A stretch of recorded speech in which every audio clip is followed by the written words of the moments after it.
The first time Cora Emsley saw her husband at work, he looked at her as if she were a stranger who had wandered into the wrong glass room.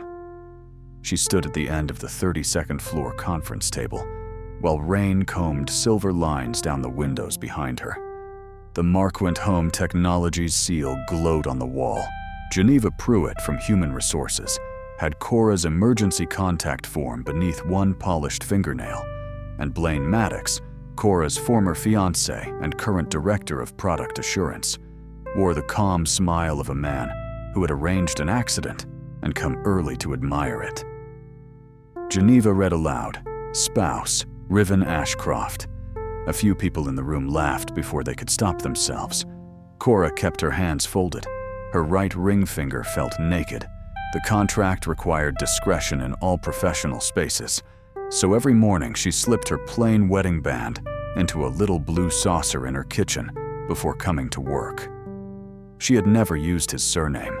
She had never asked for his car, his money beyond the agreed payment, or the protection of his name. But Human Resources demanded a legal emergency contact, and Cora had written the legal truth. "Perhaps," Geneva said, "you can explain why an entry-level claims assistant has listed the incoming chief executive officer as her husband." "He is my legal emergency contact," Cora said. Blaine leaned back. 5 years earlier, he had promised to marry Cora, then disappeared the month her father was blamed for the Hallowmere fire. Now he had a better suit, a higher title, and the same talent for abandoning people before the bill came due. "Come on, Cora," he said gently. "You can't read a profile in a business magazine and decide the man is your husband." Cora looked at the form, not at him. "I didn't decide it. A registrar did." Geneva's smile sharpened. Filing false marital information can constitute benefit fraud, executive impersonation, and grounds for termination. "I have not claimed benefits. I have not impersonated anyone.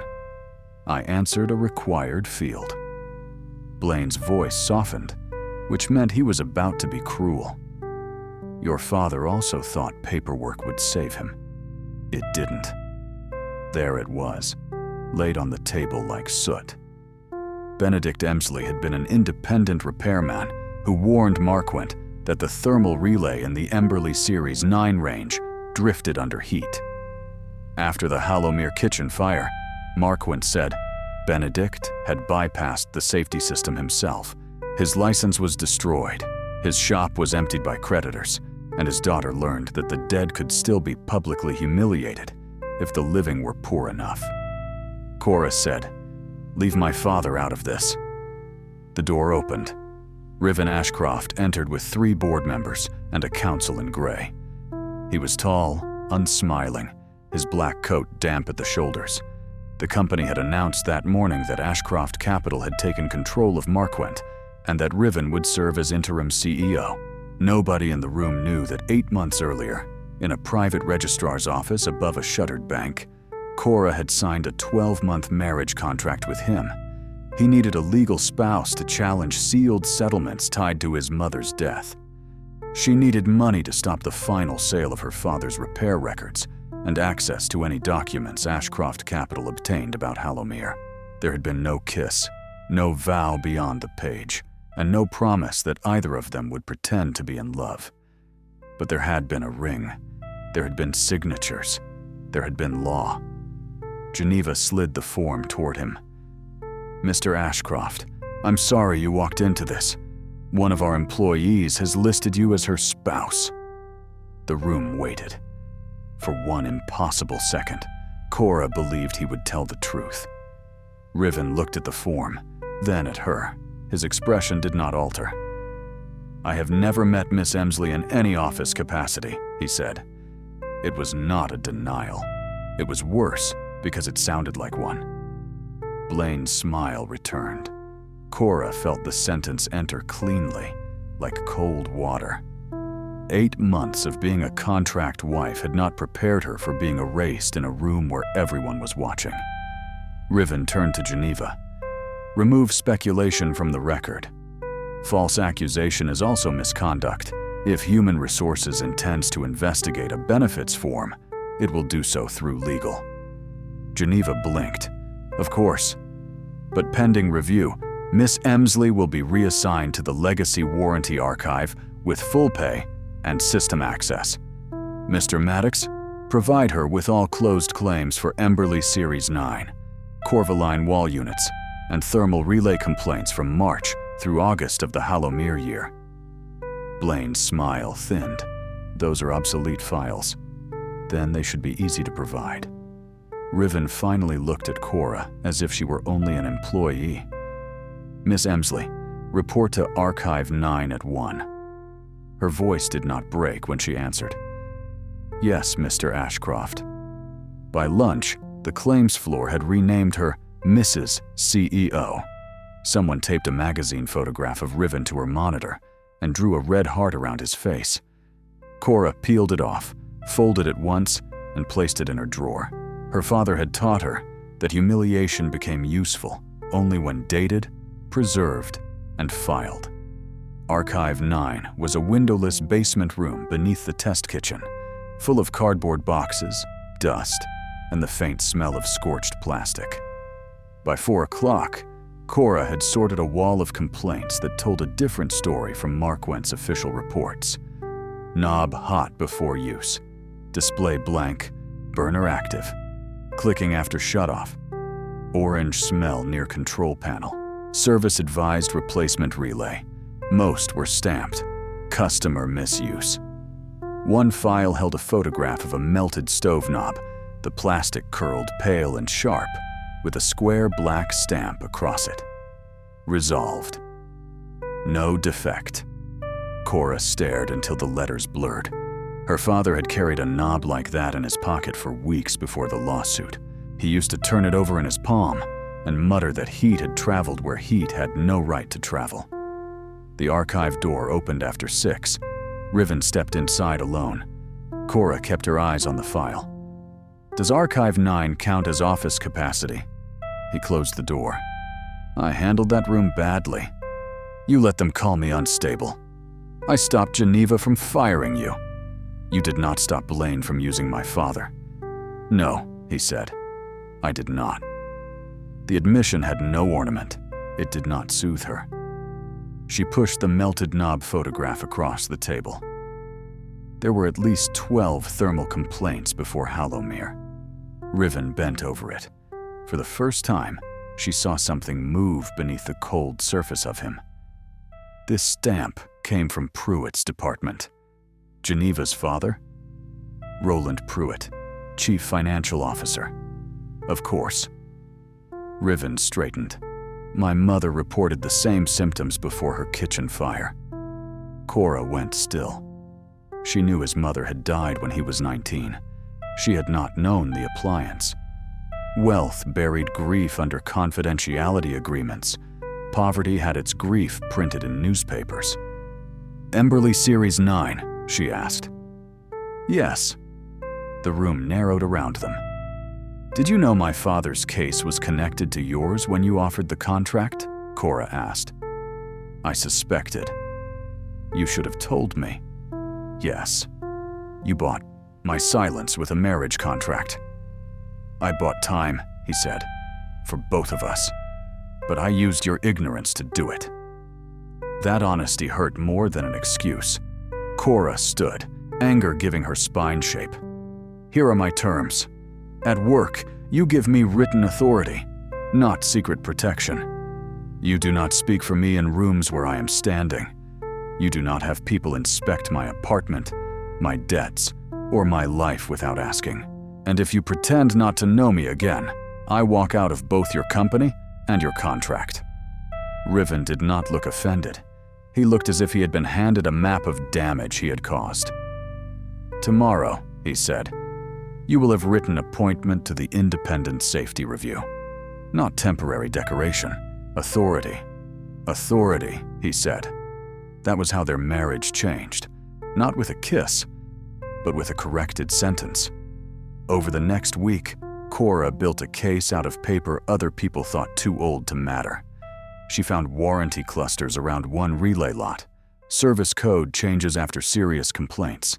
Settlement reserves opened before official defect recognition, and destruction schedules approved by Blaine 2 weeks before Ashcroft's acquisition closed.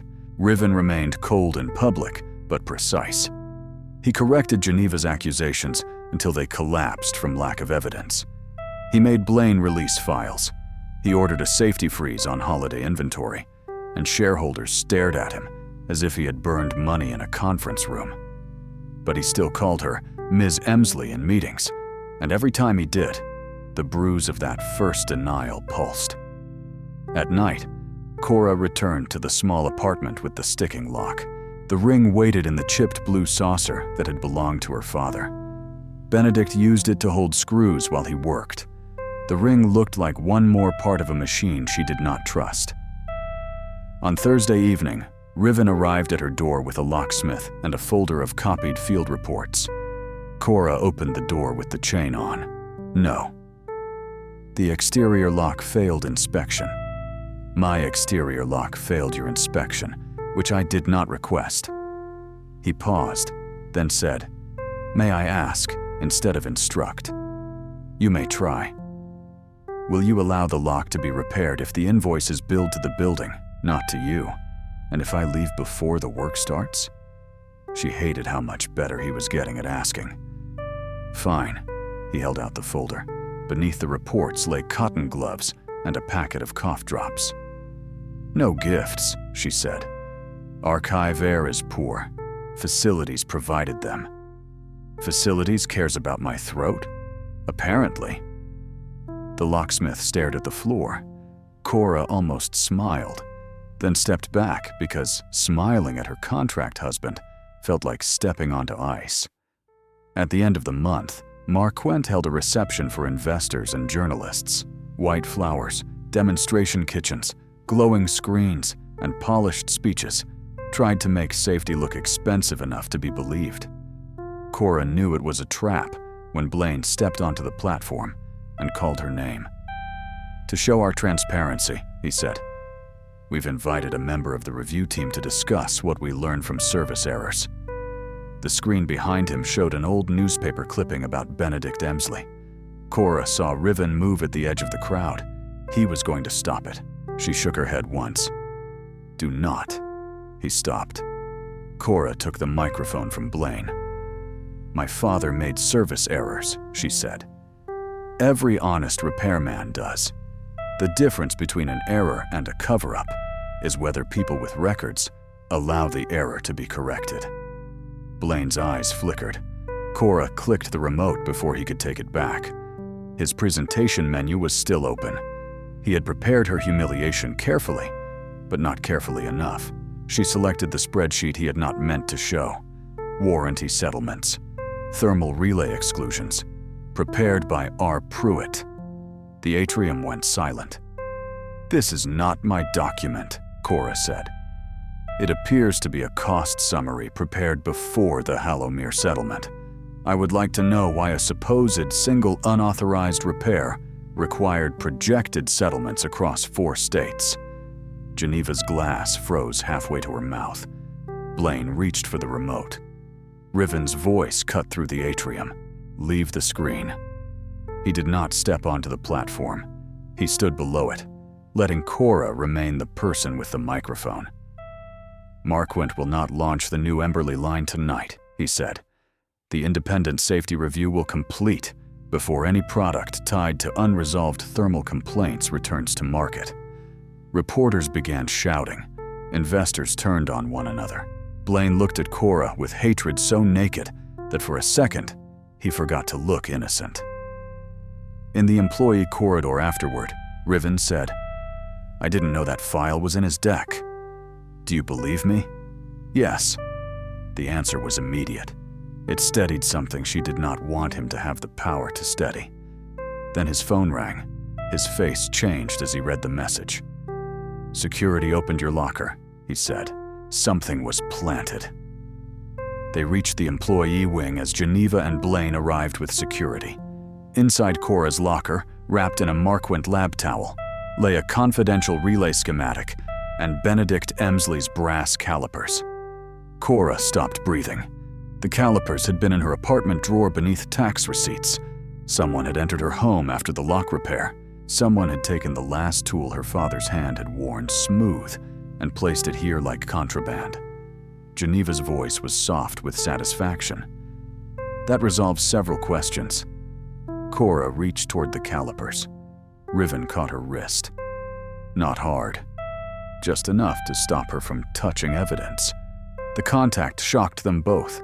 His thumb rested over her pulse, the hallway filled with employees watching two people who were supposed to be strangers. "Evidence team," he said quietly. Cora pulled free. "Do not touch me, only when you need to stop me." The hallway heard enough. Riven's face altered, as if the words had found bone. He turned to security. "Seal the locker. Outside evidence team only. Miss Pruitt, given your father's appearance in a suppressed reserve summary, you will not direct this inquiry," Blaine said. "She stole company property." Riven looked at him. "How did you know the calipers were in the locker before the towel was unwrapped?" Blaine's expression cracked. "I assumed," he said. "Assume less." Cora walked out before anyone could decide whether she was guilty, dramatic, or useful. She spent the next hour in an all-night laundromat, watching sheets turn behind glass. Her phone vibrated until she shut it off. When she looked up, Riven stood outside in the rain across the street, not coming in, not sending a driver, not demanding, just waiting where she could decide whether to cross. After 10 minutes, she went out. "You look ridiculous," she said. "I have poor laundromat instincts." "You have poor many instincts." "Yes." Rain darkened his coat. He did not offer an umbrella. She appreciated that more than she wanted to. "My apartment is compromised," she said. "I know. No one has entered without your consent. The hallway camera shows the back gate disabled between 1:15 and 1:40 this morning. Blaine visited a Pruitt-owned property office last week." "Of course he did." "I arranged a witness apartment through outside counsel. Independent billing. You can refuse." "Did you arrange it because I matter, or because the case matters?" He looked at the wet pavement. "At first, the case. When I met you, I told myself you were the cleanest path to records no one else could open. You needed money. I needed standing to challenge sealed settlements attached to my mother's estate. The contract solved problems." Cora waited. "Then you edited my lawyer's draft with a grocery store pen and made them add a clause that any evidence clearing Benedict Emsley would be released, even if the marriage ended early. After that, you mattered in ways I did not have language for, so I kept using case language." "For your comfort?" "Yes." The answer was not enough. It was something. "I'll go to the witness apartment," she said. "Not because you arranged it, because I need a door Blaine hasn't touched. I'll send the address to your counsel. Riven," he stilled, "if you call me Miss Emsley tomorrow like nothing happened, I will throw the employee handbook at you. Hardcover? 300 pages. I'll deserve it." The witness apartment was small, clean, and located above a closed travel agency with a neon palm tree in the window. Cora liked it because no billionaire would have chosen the sofa on purpose. The next afternoon, the outside evidence team discovered that Benedict's calipers were slightly heavier on one side. The right handle was hollow. Inside, wrapped around a steel pin, was a strip of carbon copy paper. Faded, but readable. "Stop sale recommended. Series 9. Thermal relay drifts under load. Repeated failure after shutoff, not service. Tampering report sent to Marquint Field Safety." Below it was a receiving stamp from Marquint Product Assurance dated 7 days before. Hallowmere. Cora sat at the evidence table and covered her mouth. Her father had known they might erase him. He had hidden the truth inside the tool they would expect him to carry, counting on weight, brass, and his daughter's stubborn memory. Riven stood outside the glass wall because the investigator had not invited him in, and Cora had not either. That restraint had become a presence. She felt it even while resisting it. That evening, she asked him to come in.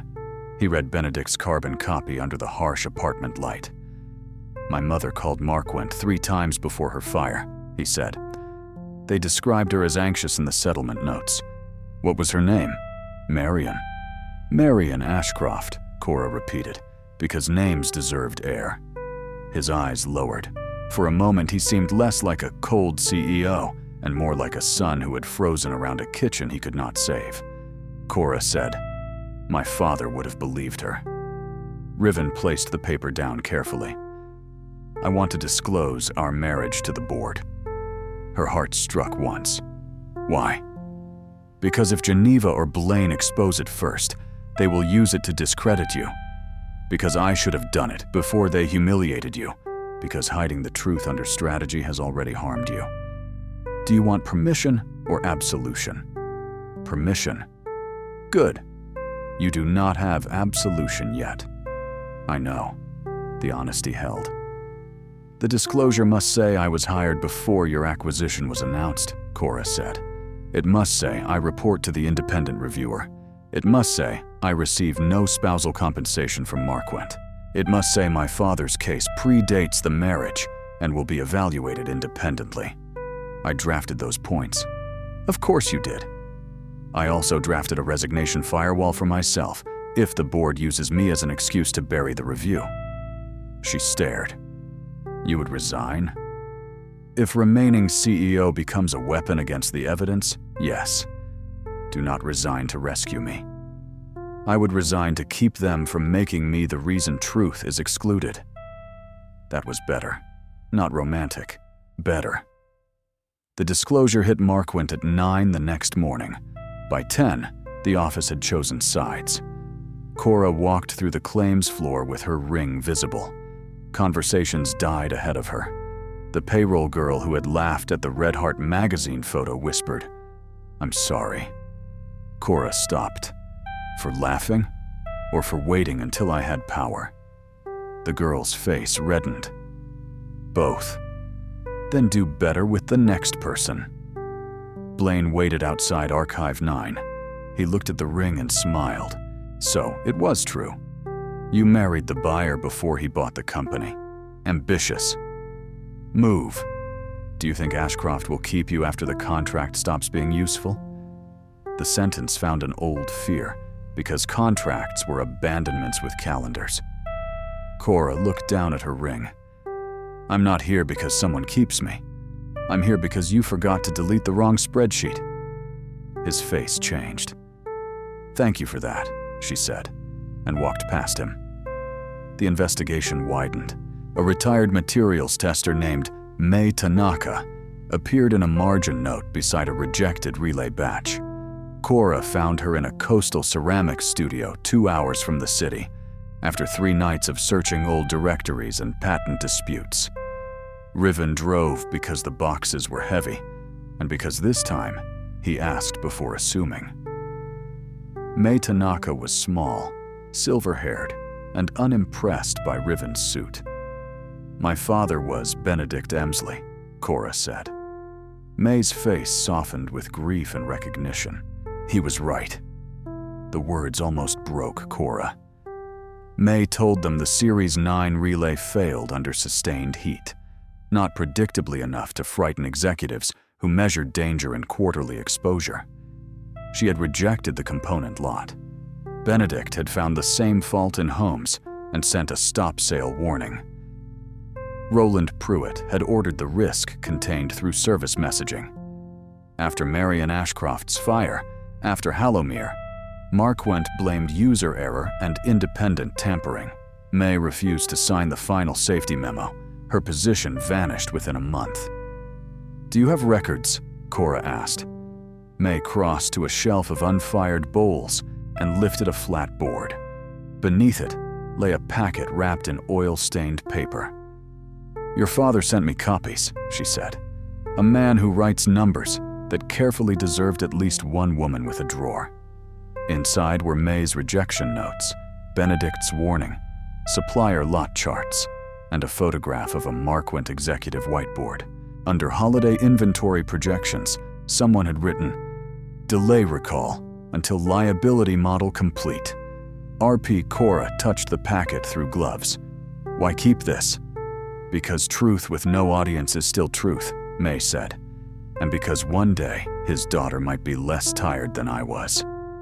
On the drive home, rain spread thinly over the windshield. Riven said, "My mother used to call toast dinner." May said she remembered that. Cora turned to him. "You never use your kitchen, do you?" "No. Because of the fire. Because some rooms stay the age you lost someone in them." She let the sentence sit between them. Then she said, "My father's shop stayed 19 for me." Riven nodded, and in that shared quiet, she felt something dangerous. Not rescue, not gratitude, but recognition. By Thursday night, the evidence was strong enough to terrify powerful people. They had Benedict's carbon copy, May's records, batch charts, warranty clusters, and the reserve spreadsheet. They still needed Marquent's final safety memo, the one that would prove May's signature had been forged. Blaine found Cora in the sealed product lab before she found it. She had gone to photograph a returned Series 9 range whose inventory tag did not match the batch map. Lenore had stepped out to take a call. Riven was downstairs with counsel. The access door clicked, and Blaine entered carrying Cora's blue saucer.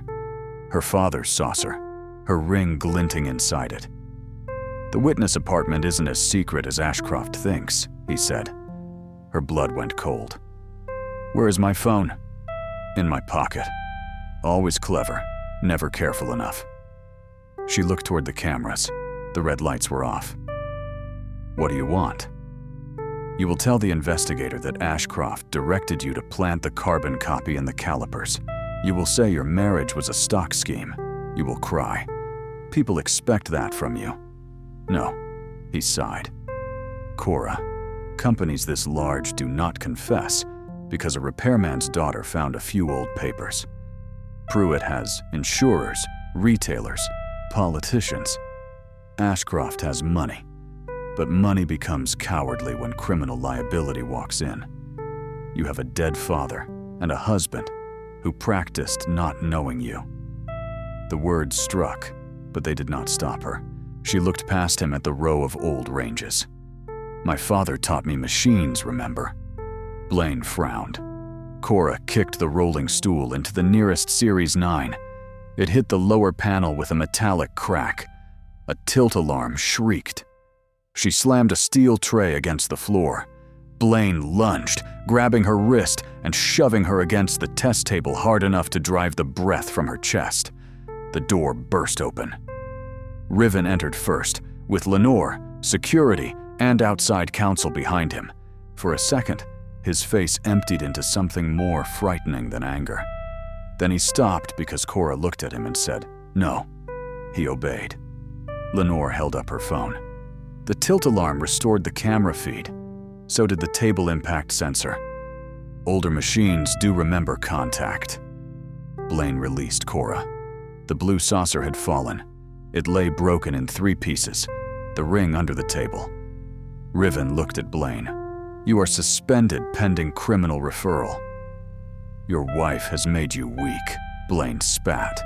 Riven's voice was quiet. "She has made weakness harder to hide." They found the final memo because Blaine had brought it without knowing. When the saucer broke, a thin, transparent film slid from beneath the false felt pad on its bottom. Cora had thought the felt was there to keep it from scratching shelves. Benedict had placed it there.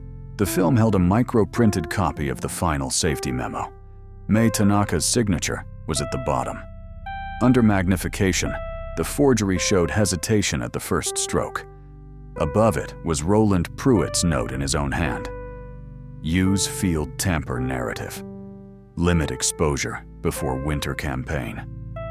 Benedict had hidden the truth in a chipped saucer for screws because men searching for valuable records rarely respected small domestic objects. Cora stood in the evidence room at 2 in the morning, staring at the enlarged memo. Her wrist throbbed. Riven placed a cold pack on the table beside her and stepped back. "You can stand closer," she said. He did, slowly. "My father prepared for me," she whispered. Yes. He knew they would blame him. He knew someone might need proof after he could no longer speak. Tears came then, not like collapse, but like a body returning what it had carried too long. Riven did not touch her until she leaned her shoulder against his arm. It was the smallest possible surrender. He received it without closing his hand around it. "I'm sorry," he said. "For which part?" "All the parts where I confused distance with respect." "That is a lot of parts." "Yes." The board hearing became public because Cora insisted.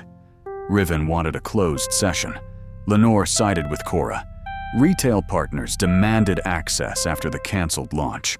By noon on Friday, the auditorium was full of board members, employees, journalists, lawyers, and people who had been taught to call their own complaints misuse. Cora wore the same navy dress from the first conference room, cleaned and pressed. Her ring was visible. On the table lay Benedict's calipers, the carbon copy, May's packet, the supplier charts, the reserve spreadsheet, the broken blue saucer, and the micro-printed memo that had waited beneath it. Riven did not sit at the head. He sat 2 chairs away, because Cora had told him evidence should not require his shadow to look taller. She began with the complaints.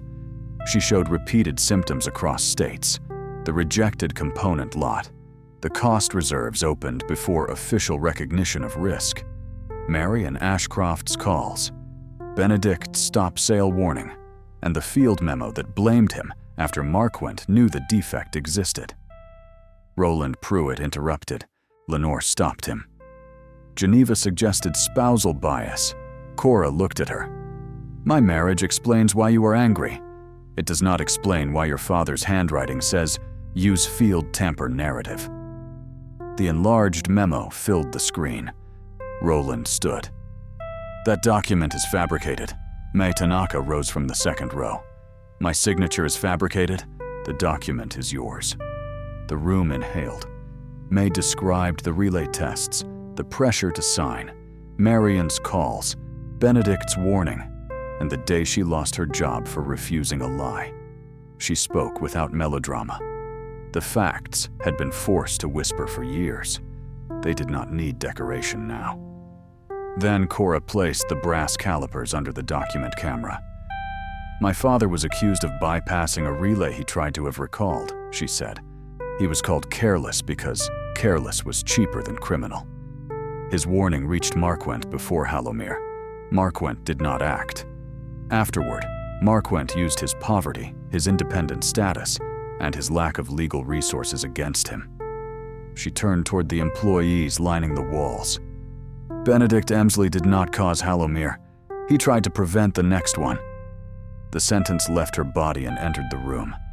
For 5 years, she had imagined shouting it. Instead, it came out clear, and that clarity was stronger than rage. Riven stood. "My mother, Marion Ashcroft, reported the same hazard before her death," he said. "Her settlement was sealed under a narrative of user error. As chief executive, I recommend immediate admission of historical fault, full cooperation with prosecutors, a restitution fund independent of Marquand control, and the resignation of every executive who participated in suppression." Roland laughed, thin and terrified. "You would sacrifice a company for a woman you married in secret?" "No," Riven said. "The company was sacrificed long ago to protect men like you. We are discussing whether anything honest can be salvaged." He looked toward the room, not at Cora, because this confession was not meant to buy her forgiveness. "I hid my marriage under the respectable name of strategy. That decision harmed the person here who had already paid most for hidden records. I will answer for that separately. It does not change the evidence." Cora felt those words move through her like warmth entering a house whose windows had finally been repaired. A woman from customer service began to clap, then an engineer, then a warehouse clerk. The applause was not triumphant. It was tired people recognizing the sound of a door unlocking. By evening, Roland Pruitt had resigned under legal pressure. By midnight, regulators had the full packet. By morning, Benedict Emsley's name appeared in headlines without the word disgraced attached to it. Geneva left Marquent before she could be fired. Blaine's cooperation began when he realized no powerful person intended to protect him. Cora did not read the articles first. She went to her father's old repair shop. The front window was dusty. The old sign was gone, leaving only a pale rectangle where Emsley Repair had once been. Inside, the workbench had vanished and the pegboards were empty, but afternoon light still landed in the place where Benedict used to stand. Cora placed the exoneration letter on the bare counter. Beside it, she placed the sealed pieces of the blue saucer. "I found it," she whispered. The bell above the door complained weakly. Riven stood at the threshold. He did not enter until she said, "You can come in." He stepped inside with the careful respect of a man entering grief that was not his to arrange. "I signed the restitution structure," he said. "Independent board. May accepted a seat. No rooms named after the dead instead of payments to the living. Good. Marquent will retire the Emberley name. Also good. What will you do with this place? Open it again." He looked at her sharply. "Not as a repair shop," she said. "A public safety kitchen, tenant classes, warranty clinics, appliance rights, record keeping, how to document danger before companies rename it." Riven looked around the empty room. "That sounds like you." The simple sentence touched her more than praise. Cora unfolded a copy of their marriage contract. Clause 11 says either party may terminate early after mutual completion of the evidence objective. His face went still. "Yes. The evidence objective is complete. Yes. I can leave now. Yes." He said it without flinching, but she could see the effort in everything that did not move. "What would you do if I did?" she asked.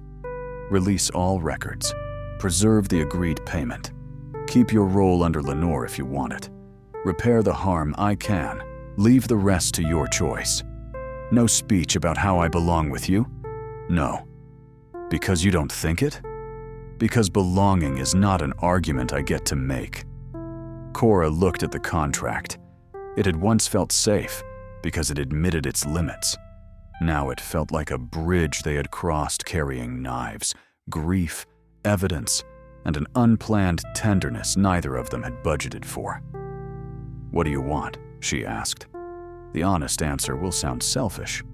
"Good, I can distrust it properly." "I want the contract to end," he said. "I want the marriage not to." Her fingers tightened around the paper. "I want to ask you to dinner without legal approving the location. I want to fix a lock because you asked, not because I found a clause. I want to stand beside you in a room before anyone earns the right to make you prove I know you. I want too much, and most of it is late." The empty shop held the words without softening them. Cora said, "I don't know if I can love someone who first learned to protect me as a problem. I know. I don't know if I can stay married to a man who practiced erasing me. I know. I don't know if I can leave without lying." His face changed then, pain and hope colliding too quickly for him to hide either. "So here is what I choose today," she said. "We end the contract. No confidentiality, no scheduled appearances, no wife-on-paper duties. We leave the marriage standing for 30 days with nothing under it. You ask like a person. I answer like a person. We see what survives when nothing is owed." Riven released a breath. "That is terrifying." "Yes. I accept. Of course you do. I haven't told you the rules." He almost smiled. "There are rules. I am fond of written clarity." On the back of the old contract, Using a pencil found beneath the radiator, Cora wrote their first non-contract terms. No pretending not to know each other. No entering homes without asking. No protection that steals a voice. No gifts that create debt. No apologies with lawyers present. Tea to be learned voluntarily. Riven read the list gravely. Tea to be learned voluntarily may be legally vague. That's because it isn't legal. No, he said, looking at her in the dusty shop where her father's name had come home. It is not. The 30 days were awkward, which Cora decided was a good sign. Contracts smoothed performance. Freedom made people clumsy. Riven took her to dinner in a narrow restaurant where the tables were too close for anyone to look powerful. He overordered because he did not know what ordinary hunger looked like. She told him so. He apologized to the waiter and carried leftovers home in leaking cardboard with the wary concentration of a man transporting evidence. She visited his townhouse for the first time without lawyers present. The kitchen was spotless, unused, a room kept at the age he lost someone in it. A week later, he bought a second-hand toaster and placed it on the counter, as if confronting a dangerous animal. Cora laughed until she had to sit. He looked offended for 3 seconds, then began laughing too, quietly, and the severe house seemed to shift around the sound. They burned the first toast. They ate the second. At work, Cora refused to become a symbol if she could help it. Symbols were useful to people who wanted a woman simplified. Instead, she became difficult, specific, and documented. Employees brought her old notes, customer call summaries, photographs of damaged appliances, and stories they had been told were too small to matter. She listened, dated, scanned, filed, referred. Marquent shrank, paid, confessed, and survived in a poorer, cleaner shape. Riven made mistakes. He still reached for control when fear moved faster than thought. Once he scheduled security for Cora's shop opening without asking, and she sent every guard home with a printed copy of Rule 3. He came that evening with no argument, no excuse, and 2 folding chairs she had actually requested. She forgave him in pieces, never in speeches. On the last morning of their 30 days, Cora found him outside the old shop before sunrise, looking at the new sign. Emsley Public Safety Kitchen. The letters were simple, black on white, with a small square yellow stamp painted in the corner for Benedict's service labels. Behind the window, flyers waited on the counter. How to document a hazard. What companies owe you. When a machine speaks, write it down. The broken blue saucer sat in a display case, not as decoration but as witness. Benedict's calipers rested below it. Marion Ashcroft's unsealed complaint summary lay beside them. May's sea-green scarf hung over a chair because she had forgotten it after declaring the place still too tidy to trust. Riven said, "He would like it." "You don't know that." "No, I hope it." She accepted the correction. Cora handed him a folded paper. He opened it carefully. It was their marriage certificate, the one printed badly in the registrar's office 8 months before. Across the top, in pencil, she had written, "No longer evidence of a contract, possibly evidence of courage. Further review ongoing." Riven read it twice. "Further review ongoing. I don't rush safety determinations. Nor should you." She faced him. "I am staying married to you today." His eyes closed. "Today matters," she said. "It is not forever language. Do not become dramatic." "I would not dare." "You absolutely would. Quietly. In a suit." A real smile broke through him, small and devastating. Cora felt it in a place she had stopped expecting anything light. "Today," he said. "May I ask again tomorrow?" "Yes." "And the day after?" "If your toast improves. I will train aggressively." "Do not make toast sound like a merger." "Noted." Cora took the ring from her pocket. She did not hand it to him. She placed it on her own finger. "This is not because you bought anything," she said. "No. Not because you cleared my father. You cleared him. Not because people are watching. The street is empty." "Good." She offered her hand. He looked at it as if it were the first honest agreement he had ever been given. Then he took it. His hand was warm, not safe because powerful, not safe because certain, but safe because he held without closing too tightly. The shop windows reflected them faintly. A woman in a worn coat with dust on her sleeve, a man in dark clothes who looked less cold in the morning, their joined hands beneath a repaired name. At 9, the first tenants would arrive with photographs of sparking outlets, smoking heaters, ovens that clicked after shutoff. Cora would teach them what her father had taught her. Machines tell the truth before people do. Listen to the part that does not speak. Keep copies. Keep dates. Do not let shame file your records for you. At the office, the story would continue without neatness. There would be lawsuits, resignations, apologies too late to matter, and meetings where Cora was still called difficult by people who meant effective. Some mornings, she and Riven would enter separately because clean lines mattered, but never again would he look at her as if she were a wrong address. The sun rose over the city, catching on the repaired lock, the new sign, and the ring that no longer felt like a clause. Riven lifted her hand, paused, and looked at her for permission. Cora nodded. He kissed her knuckles with such careful reverence that she felt no debt in it, only recognition. "Good morning, Cora Emsley," he said. "At work? Ms. Emsley. Of course. At home, Cora. Gladly. And here?" He looked through the window at the broken saucer, the calipers, the flyers, the room waiting to open. "Here," he said. "You are the person who proved the room was never empty." Cora thought of all the rooms built to contain shame.